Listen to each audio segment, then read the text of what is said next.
Hi friends, आप सभी का स्वागत है हमारे अपने YouTube channel special field special study में।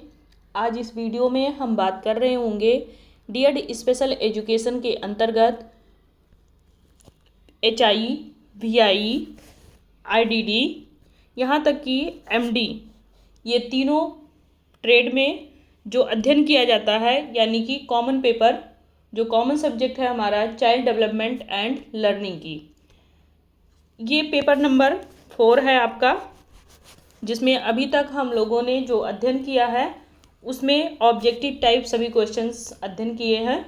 तो आज इस वीडियो में हम लोग जो अध्ययन करने वाले हैं वो हम करेंगे ट्रू एंड फॉल्स, क्योंकि आप लोगों के जो 5 क्वेश्चंस या 8 से 10 क्वेश्चंस जो आपके पूछे जाते हैं ऑब्जेक्टिव टाइप के, उसमें कभी कभी आप लोगों को ट्रू फॉल्स भी पूछ लिया जाता है। तो ये सभी ट्रेड के बच्चे इस सब्जेक्ट का अध्ययन करेंगे। सब्जेक्ट है आपका child development and learning, common subject है आपका, जिसमें IDD, HI, VI और MD सभी छात्र सम्मिलित होते हैं और सभी को ये अध्ययन करना होता है, सभी लोग इसका पेपर देते हैं।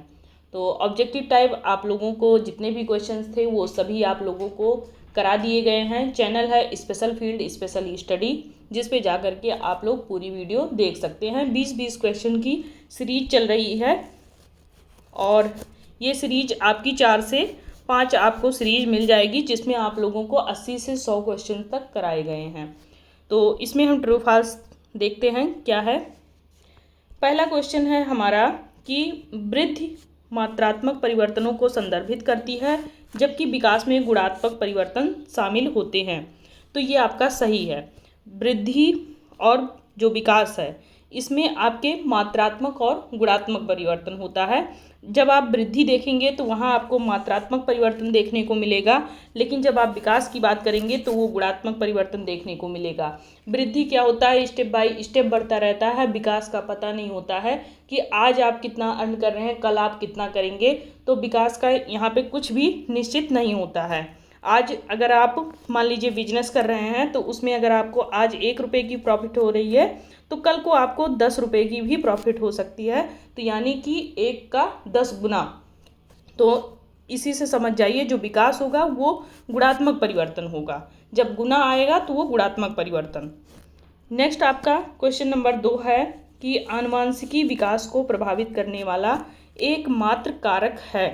तो ये गलत है। यहाँ पे आपके हेरिडिटी और इन्वायरमेंट, ये आपके दोनों चीज़ें कंपलसरी होती हैं कोई भी चीज़ परिवर्तन करने में। तो यहाँ आनुवंशिकी की अगर हम केवल बात करें कि ये विकास को प्रभावित करता है तो ऐसा नहीं है, ये आपका गलत हो जाएगा। अगले क्वेश्चन की बात करेंगे हम। नेक्स्ट है क्वेश्चन नंबर 3 कि प्रकृति बनाम पोषण की बहस से पता चलता है कि आनुवंशिकी, जिसको प्रकृति कहेंगे, पर्यावरणीय प्रभाव जिसको पोषण बोलेंगे, तुलना में विकास में अधिक भूमिका निभाती है। तो प्रकृति बनाम पोषण ये आपके फर्स्ट यूनिट में ही आपको मिल जाएगा।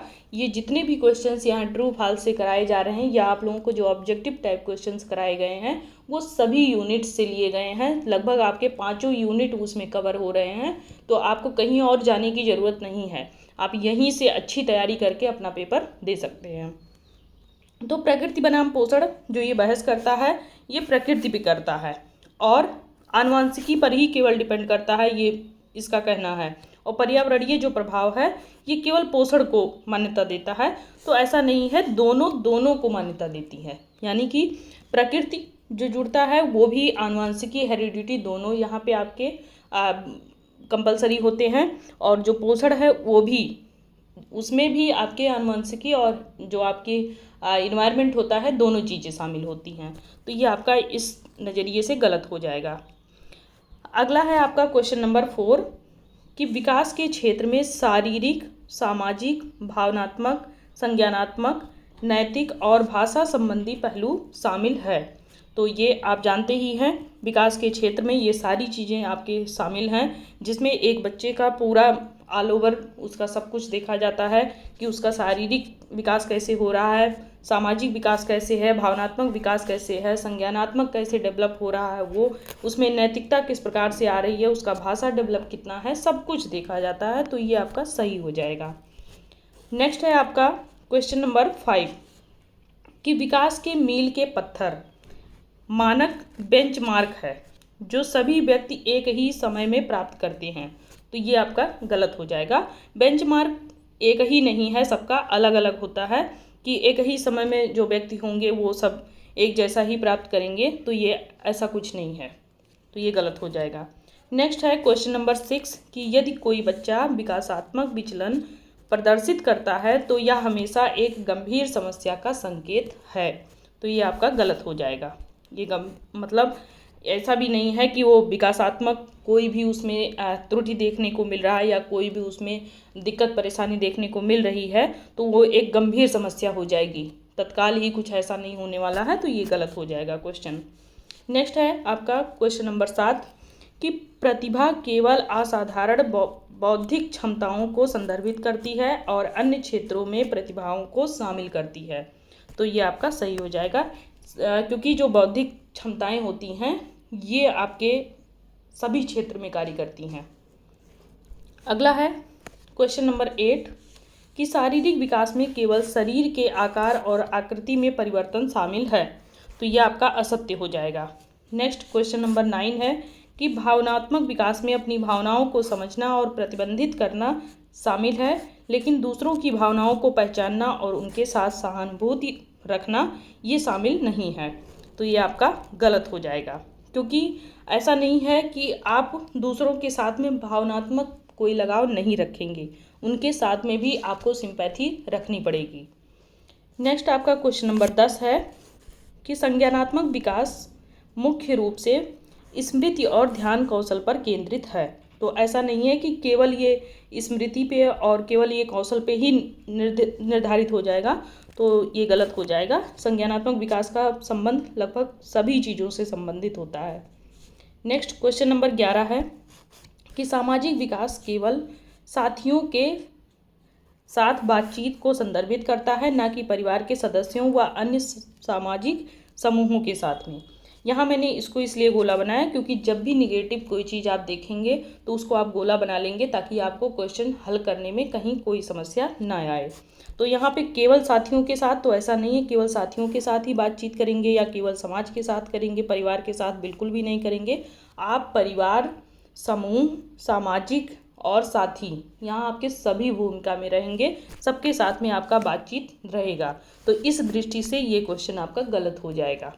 अगर सबके साथ में है तो ये क्वेश्चन सही है, नहीं है तो फिर ये गलत है।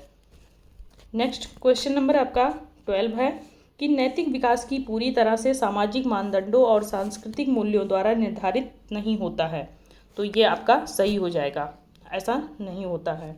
नेक्स्ट क्वेश्चन नंबर 13 कि भाषा का विकास केवल मौखिक संचार के माध्यम से होता है और इसमें इशारों तथा चेहरे के भावों व अशाब्दिक रूप शामिल होते हैं।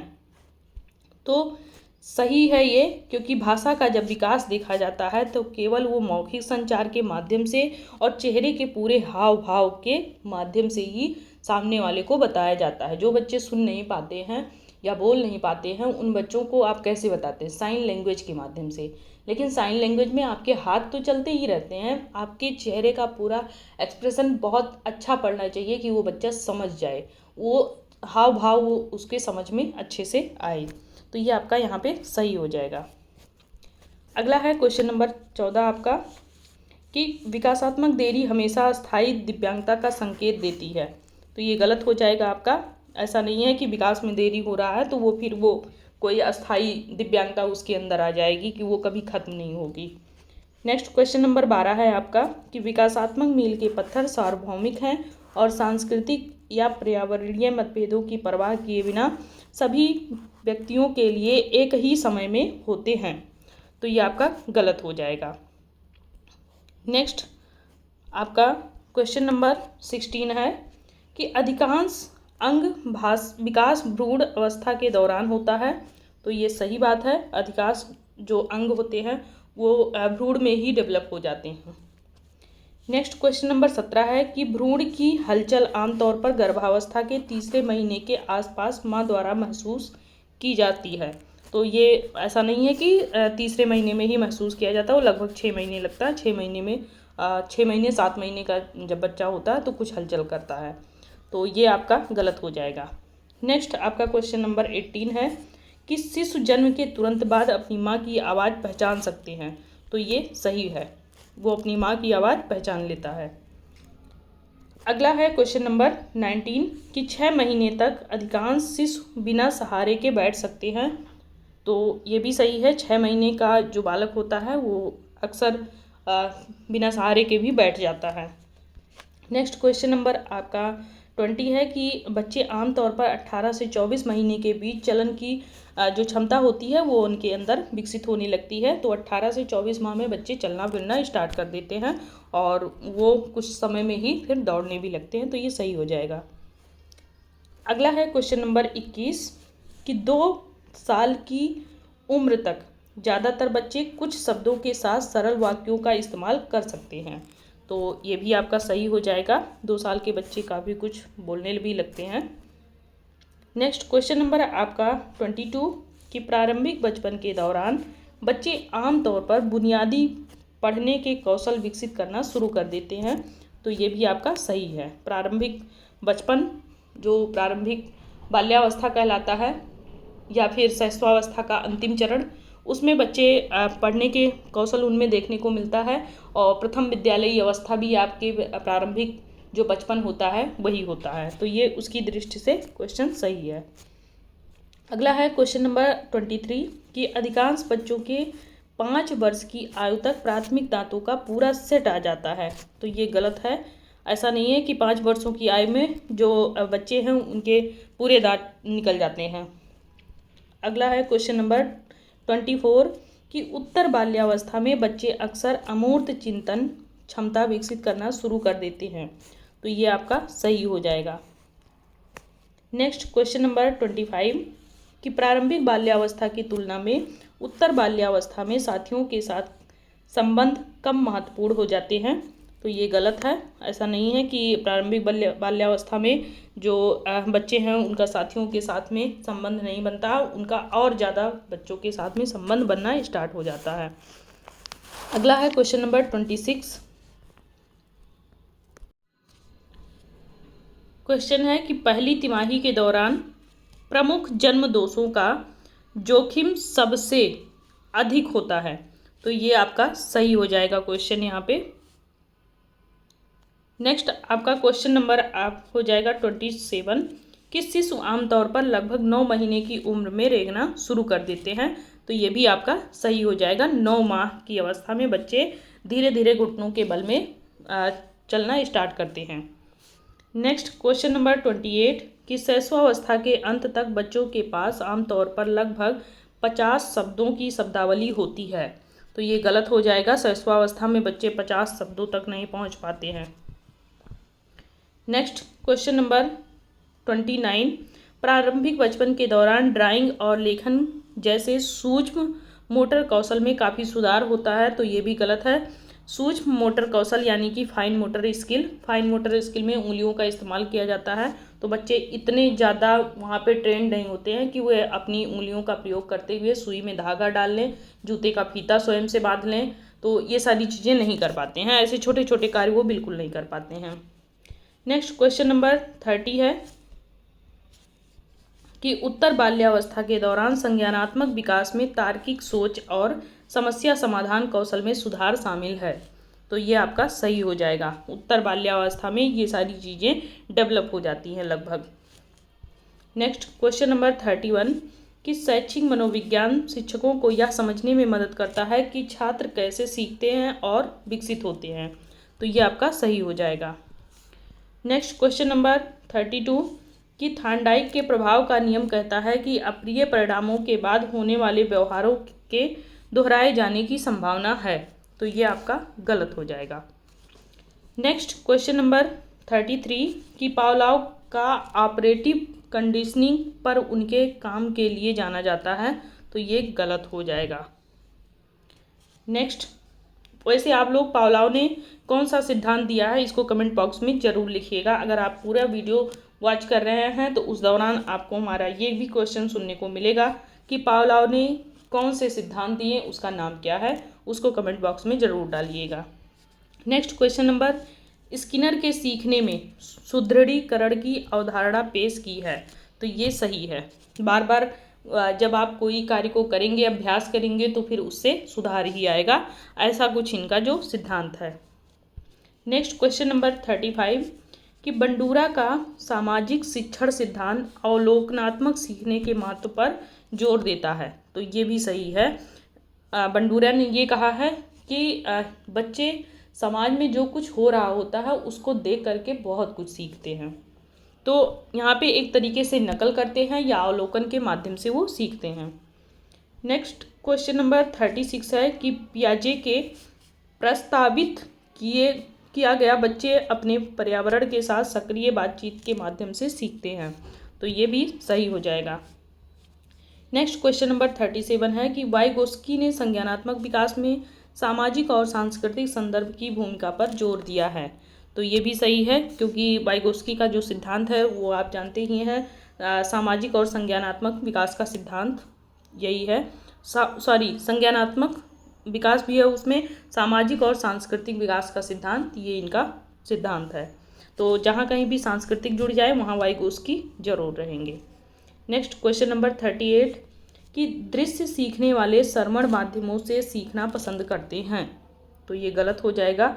दृश्य सीखने वाले श्रवण माध्यमों से वो केवल सीखना पसंद नहीं करते हैं। नेक्स्ट क्वेश्चन नंबर 39 कि गतिशील सीखने वाले हाथों से की जाने वाली गतिविधियों में सबसे अधिक लाभान्वित होते हैं। तो ये आपका सही हो जाएगा। अगला है क्वेश्चन नंबर आपका 40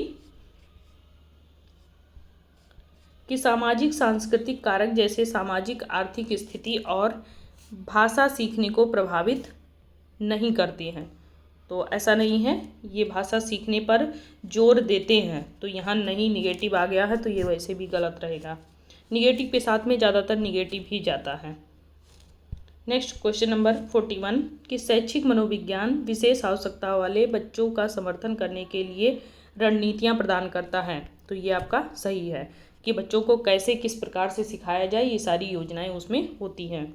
नेक्स्ट क्वेश्चन नंबर 42 कि विशेष आवश्यकता वाले बच्चे समावेशी शिक्षा प्रथाओं से लाभ नहीं उठा सकते हैं। तो ये गलत हो जाएगा, वो लाभ उठा सकते हैं। नेक्स्ट क्वेश्चन नंबर आपका 43 है कि सांस्कृतिक पृष्ठभूमि का छात्र के सीखने की शैली पर कोई प्रभाव नहीं पड़ता है। तो ये गलत हो जाएगा, प्रभाव पड़ता है, क्योंकि वो जिस भी क्षेत्र से आया होगा, जहाँ उसका स्थानीय निवास होगा, वहाँ का काफ़ी प्रभाव पड़ता है। वहीं की भाषा वो लेकर के आता है, उसको उसी की भाषा में सिखाया जाता है। नेक्स्ट क्वेश्चन नंबर आपका 44 है कि थार्नडाइक के संबंधवाद सिद्धांत में उत्तेजनाओं और प्रतिक्रियाओं के बीच संबंध का निर्माण शामिल है। तो ये आपका सही हो जाएगा।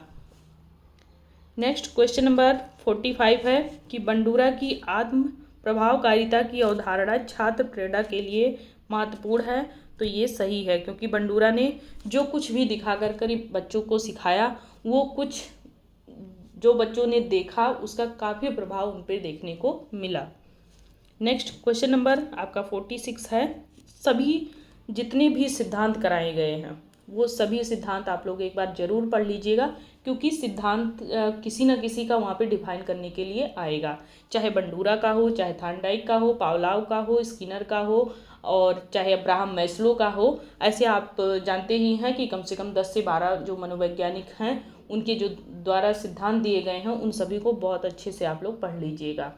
उसमें से आप लोगों को सिद्धांत लिखने के लिए ज़रूर आएगा, और उससे कोई भी क्वेश्चन आएगा तो आप अच्छे से कर भी लेंगे। एरिक एरिक्सन का बहुत अच्छे से पढ़ लीजिएगा, उनका भी पूछा जाता है, और उसमें उन्होंने जो भी सिद्धांत दिए हैं वो सभी आप लोग अच्छे से देख लीजिएगा। क्वेश्चन नंबर आपका 46 है कि ध्यान एक विशेष उत्तेजना पर चुनिंदा रूप से ध्यान केंद्रित करने तथा अन्य को अनदेखा करने की प्रक्रिया है। तो ये आपका सही हो जाएगा। नेक्स्ट क्वेश्चन नंबर आपका 47 है कि कक्षा का वातावरण बच्चे की ध्यान अवधि को महत्वपूर्ण रूप से प्रभावित नहीं करता है। तो ऐसा नहीं है, कक्षा का अगर माहौल अच्छा है, कक्षा में सारी चीज़ें मौजूद हैं, वहाँ सब कुछ अगर मतलब मैनेजमेंट अच्छा है तो फिर बच्चों को उसका लाभ मिलता है। और इसके साथ साथ वहाँ का माहौल भी अच्छा होना चाहिए ताकि बच्चे वहाँ पे रह करके अपने आप को कंफर्ट करते हुए पढ़ाई कर सकें। तो यहाँ पे क्लासरूम मैनेजमेंट अच्छा होना चाहिए। नेक्स्ट क्वेश्चन नंबर आपका 48 है कि ADHD से पीड़ित बच्चों को अक्सर कक्षा में ध्यान बनाए रखने में कठिनाई होती है। तो ये सही बात है, क्योंकि आप जानते हैं ADHD वाले बच्चों में ध्यान केंद्रित करने में ही सबसे बड़ी समस्या होती है। नेक्स्ट क्वेश्चन नंबर 49, प्रत्यक्षीकरण पर्यावरण को दर्शाने और समझने के लिए संवेदी जानकारी की व्याख्या है। तो ये आपका सही हो जाएगा। हाँ, ADHD का फुल फॉर्म आप लोग कमेंट बॉक्स में ज़रूर लिखिएगा। इसका फुल फॉर्म लिखने के लिए आपके पेपर में आता ही आता है, चाहे इस पेपर में चाहे अन्य पेपर में आपको देखने को मिल जाएगा, ज़्यादातर HI बच्चों में। नेक्स्ट क्वेश्चन नंबर आपका 50 है कि सभी बच्चे अपनी संवेदी क्षमताओं या अक्षमताओं की परवाह किए बिना उत्तेजनाओं को एक ही तरह से अनुभव करते हैं। तो ये गलत हो जाएगा, एक तरह से अनुभव नहीं करते हैं। नेक्स्ट क्वेश्चन नंबर आपका 51 है कि पिछले अनुभव, अपेक्षाएं और सांस्कृतिक पृष्ठभूमि जैसे कारक बच्चे की धारणा को प्रभावित कर सकते हैं। तो ये आपका सही है, क्योंकि वो पिछले जो अनुभव हैं, पिछले जो पूर्व ज्ञान होते हैं या जो सांस्कृतिक उसका पृष्ठभूमि था जहाँ पे वो रह रहा था, वो काफ़ी हद तक बच्चे के जीवन को प्रभावित करती हैं। अगला है क्वेश्चन नंबर 52 कि स्मृति केवल 2 प्रकार की होती है, अल्पकालिक स्मृति और दीर्घकालिक स्मृति। तो ये आपका गलत हो जाएगा। स्मृति के बारे में अच्छे से बताया गया है, उस चीज़ को आप लोग पढ़ लीजिएगा। नेक्स्ट क्वेश्चन नंबर 53 है कि स्मरण शक्तिवर्धक उपकरणों के प्रयोग से सीखने संबंधी विकलांगता वाले बच्चे की स्मरण शक्ति बढ़ाने में मदद मिल सकती है। तो ये आपका सही हो जाएगा। नेक्स्ट क्वेश्चन नंबर आपका 54 है कि प्रक्रियात्मक स्मृति में यह याद रखना शामिल है कि कार्य और हरकतें कैसे की जाएं। तो ये आपका सही हो जाएगा। नेक्स्ट क्वेश्चन नंबर 55 है कि बुद्धिमत्ता को केवल IQ परीक्षण द्वारा ही मापा जा सकता है। तो ये आपका गलत हो जाएगा, क्योंकि केवल IQ परीक्षण पे ही इसका मापन करना डिपेंड नहीं है, और भी इसमें बहुत सारे चीज़ों का यूज किया जाता है। नेक्स्ट क्वेश्चन नंबर 56 है कि गार्डनर के बहुबुद्धि सिद्धांत में भाषाई, तार्किक, गणितीय, स्थानिक, संगीतात्मक, शारीरिक गतिज, पारस्परिक, अंतर्वैयक्तिक और प्राकृतिक बुद्धि शामिल है। तो ये क्वेश्चन आपका सही है, क्योंकि गार्डनर ने बहुबुद्धि का सिद्धांत दिया। लगभग वहाँ उन्होंने 7 से 8 वहाँ पे अपनी जो सिद्धांतें बताई, जिसमें आपके भाषा भी था, तार्किक गणितीय शक्ति भी थी और स्थानिक भी था, इसमें संगीतात्मक था, शारीरिक गतिज, पारस्परिक, अंतर्वैयक्तिक और प्राकृतिक बुद्धि, ये सभी शामिल थे उसमें। और ये बहुत ही इम्पॉर्टेंट क्वेश्चन है यहाँ पे, और इसको आप लोग बहुत ही डीपली पढ़ लीजिएगा, क्योंकि हो सकता है ये आपके एग्जाम में आ जाए। नेक्स्ट क्वेश्चन नंबर 57 है कि किसी व्यक्ति का IQ स्कोर उसके जीवन काल में काफ़ी बदल सकता है। तो ये गलत है। नेक्स्ट क्वेश्चन नंबर 58 कि आंतरिक प्रेरणा से तात्पर्य किसी कार्य में स्वयं के लाभ और व्यक्तिगत पुरस्कार के लिए संलग्न होता है। तो ये आपका सही हो जाएगा। नेक्स्ट आपका क्वेश्चन नंबर 59 है कि बाह्य प्रेरणा में ग्रेड या प्रशंसा जैसे बाह्य पुरस्कार शामिल होते हैं। तो ये आपका सही है। नेक्स्ट क्वेश्चन नंबर 60 कि दिव्यांग बच्चे हमेशा अपने गैर दिव्यांगता या गैर विकलांग साथियों की तुलना में कम प्रेरित होते हैं। तो ये गलत हो जाएगा। ऐसा नहीं है कि वो अपनी दिव्यांगता को लेकर के हीन भावना समझें तो ऐसा तो होता ही है, लेकिन वो ऐसा नहीं है कि गैर जो दिव्यांग साथी हैं उनकी तुलना में ये कम प्रेरित होंगे कि एक दिव्यांग बच्चा है तो दूसरे दिव्यांग बच्चे को देख रहा है तो फिर उसके अंदर कोई भी प्रेरणा जागृत नहीं होगी, तो ये गलत हो जाएगा। नेक्स्ट क्वेश्चन नंबर आपका 61 है कि एक उत्तेजक शिक्षण वातावरण में केवल भौतिक पहलू ही शामिल होते हैं, तो ये आपका असत्य हो जाएगा। केवल भौतिक नहीं होता है, यहाँ पे और भी चीज़ें शामिल होती हैं, क्योंकि वातावरण में केवल भौतिक चीज़ों को ही नहीं लिया गया, भौतिक, रासायनिक, आपके प्रकृति, पोषण सभी चीज़ें हैं। नेक्स्ट क्वेश्चन नंबर आपका 62 है कि शिक्षण वातावरण के भावनात्मक पहलुओं का छात्र के प्रदर्शन पर कोई प्रभाव नहीं पड़ता है, तो ये आपका गलत हो जाएगा। प्रभाव पड़ता है, क्योंकि जब भी आप शिक्षा दे रहे होते हैं बच्चों को तो वहाँ पे जो वातावरण होता है अगर वो उसके अनुकूल नहीं है तो फिर वो अच्छे से शिक्षा ग्रहण नहीं कर पाता है। वैसे भी जहाँ कहीं भी स्कूल होता है तो वहाँ पे वहाँ का वातावरण सबसे पहले ये देखा जाता है कि शांत वातावरण रहे और वातावरण में किसी भी प्रकार की समस्या बच्चों को ना आए। नेक्स्ट क्वेश्चन नंबर 63 कि बच्चों में सामान्य व्यवहार संबंधी समस्याएं विभिन्न आयु समूहों में समान होती हैं, तो ये गलत हो जाएगा। ये 102 बार कई बार हम लोगों को लगभग क्वेश्चन अलग अलग वे में मिल चुका है।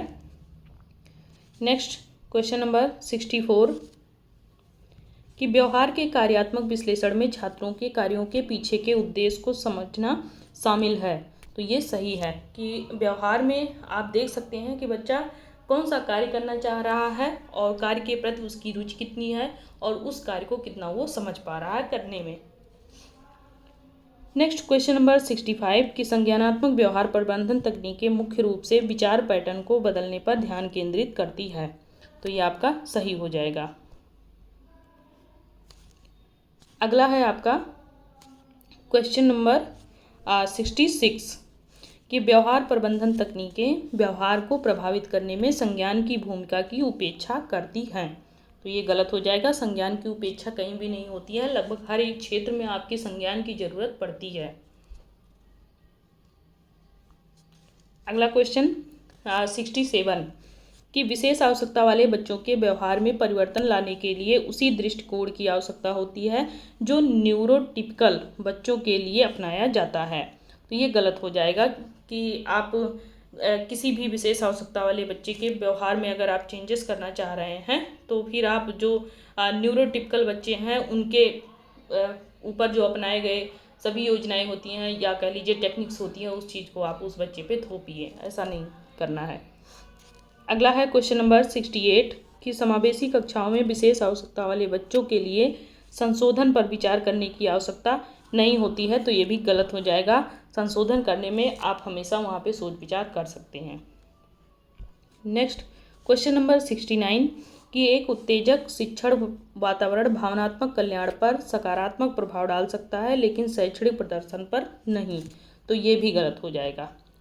ऐसा नहीं है कि आप उसके वातावरण पे चीज़ें अच्छी कर सकते हैं, वहाँ सकारात्मक प्रभाव डाल सकते हैं, तो आप उसके शैक्षणिक प्रबंधन पे नहीं कर सकते हैं, आप सब जगह संशोधन कर सकते हैं।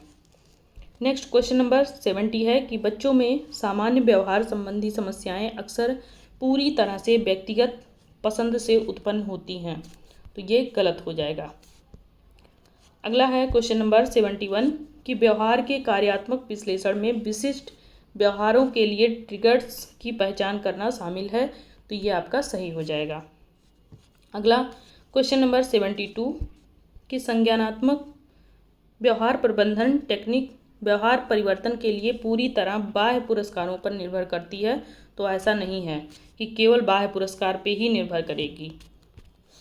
अगला क्वेश्चन नंबर 73 कि विशेष आवश्यकता वाले बच्चों के व्यवहार में परिवर्तन लाने के लिए उनकी विशिष्ट चुनौतियों के अनुरूप व्यक्तिगत योग्यताओं की आवश्यकता होती है, तो ये सही हो जाएगा। अगला है क्वेश्चन नंबर 74 कि समावेशी कक्षाएं विविधता को बढ़ावा देती हैं लेकिन दिव्यांग बच्चों की विशिष्ट आवश्यकताओं की उपेक्षा करती हैं, तो ये भी गलत हो जाएगा आपका। उनके किसी भी आवश्यकता को लेकर के उपेक्षा नहीं की जाती है, बल्कि बच्चों को क्या चीज़ें आवश्यक हैं वो सभी चीज़ें उनको प्रोवाइड की जाती हैं। नेक्स्ट क्वेश्चन नंबर 75, ये क्या कहता है कि कक्षा में भावनात्मक आवश्यकताओं को संबोधित करना शैक्षणिक आवश्यकताओं को संबोधित करने जितना ही महत्वपूर्ण है। तो ये आपका सही हो जाएगा। एक बार और क्वेश्चन देख लें। भावनात्मक आवश्यकताओं को संबोधित करना और शैक्षणिक आवश्यकताओं को संबोधित करने के लिए जितना महत्वपूर्ण है, तो ये दोनों चीज़ें यहाँ पे महत्वपूर्ण हैं, ये क्वेश्चन का कहना है। तो ये आपका सही हो जाएगा। नेक्स्ट, हाँ, ये हमारे सभी क्वेश्चंस यहीं पे कंप्लीट होते हैं। और ये सभी क्वेश्चन जितने भी आपके ट्रू फॉल्स कराए गए, ये आपके 5 यूनिट से लिए गए हैं। आपका एक भी यूनिट मिस नहीं है। और जो जो क्वेश्चन प्रीवियस ईयर क्वेश्चन में पूछे गए थे, प्रीवियस ईयर क्वेश्चन पेपरों में पूछे गए थे, तो वो सभी यहाँ भी कराए गए हैं। और आने वाले एग्ज़ाम में क्या आ सकता है उससे भी संबंधित यहाँ पे क्वेश्चन आप लोगों के लिए हैं। तो आप लोग इन क्वेश्चनों को ज़रूर रिवीजन कर लीजिए, ताकि आने वाले समय में जब भी एग्ज़ाम देने जाएं तो वहाँ आपका कोई भी क्वेश्चन गलत ना हो। और आपको एक ही वीडियो में ये सारे क्वेश्चन मिल जा रहे हैं, आपको बार बार कहीं और भटकने की ज़रूरत भी नहीं है। यहाँ आप जुड़े रहेंगे तो आपका बहुत अच्छे से पेपर जाएगा। बाकी मेरी कोशिश रहेगी सभी पेपर से संबंधित आपको वीडियो दे दी जाए। तो तब तक के लिए आप लोग वीडियो एंजॉय करें। अगर आपको नोट्स चाहिए तो आप नोट्स के लिए टेलीग्राम चैनल ज्वाइन करें। टेलीग्राम चैनल का नाम है स्पेशल फील्ड स्पेशल स्टडी। जो यूट्यूब चैनल है उसी के नाम से हमारा टेलीग्राम चैनल भी है। तो आप टेलीग्राम पे जुड़ करके वहाँ से नोट्स ले सकते हैं। कोई कहता है हमें टेलीग्राम लिंक नहीं मिला है, तो आप जा करके सर्च कर लीजिए स्पेशल फील्ड स्पेशल स्टडी। तो तब तक वीडियो आप लोग एंजॉय करें, स्वस्थ रहें, मस्त रहें और अपने पेपर की अच्छे से तैयारी करें। जो क्वेश्चंस पूछा जाए उसके आंसर करें, और जो चीज़ें ना समझ में आए उसको आप लोग कमेंट बॉक्स में ज़रूर डालें। तब तक के लिए बहुत बहुत धन्यवाद।